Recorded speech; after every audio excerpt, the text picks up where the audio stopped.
Dans cet épisode, le texte de Paul Béret prend une dimension pleinement légendaire. Le paysage du Grésivaudan est contemplé depuis le ciel par Dieu, la Vierge et les saints, et le Saint-Hénard lui-même entre dans le récit comme figure spirituelle et poétique. La montagne du Saint-Hénard est la reine familière et majestueuse de Grenoble. À l'horizon de toutes les places, de toutes les rues, au détour de tous les chemins, rocheuse qui se teint tour à tour des roses de l'aurore, de l'or des midis et des pourpres du couchant.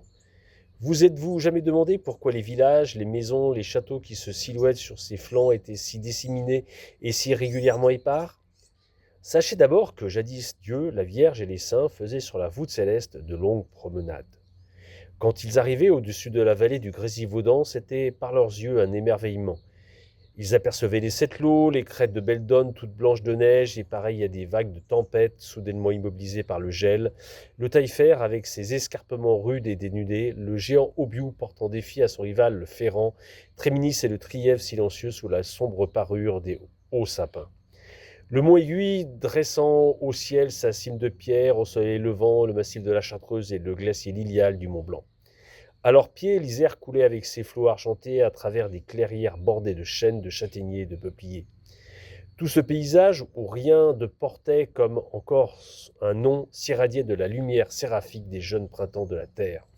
Saint-Pierre s'asseyait pour mieux voir, la Vierge Marie joignait les mains d'admiration et Saint-Hénard, qui fut ermite en Altona, était obligé d'avouer « c'est plus beau qu'en Bavière », Dieu souriait.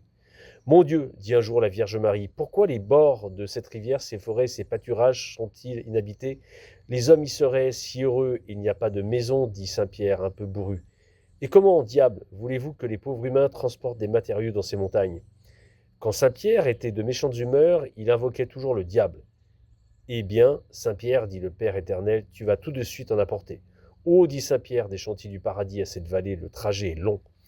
Des maisons, c'est lourd. Je ne suis plus jeune et d'ailleurs, quand je m'absente, les saints qui me remplacent laissent toujours entrer des gens suspects. Quand Saint-Hénard s'en charge, il est jeune et il y a 12 siècles de moins que moi qu'il est au paradis. Bien, reprit le père, regagnons la porte du ciel. Saint-Hénard fera le transport. Voilà, j'espère que durant ce 5e épisode, vous aurez appris des choses. Comme toujours, si vous avez besoin d'informations, vous pouvez me joindre. Et puis, on se retrouve très bientôt pour une prochaine vidéo depuis l'ermitage du Saint-Hénard sur la Sangle qui y mène. À très bientôt. Ciao, ciao.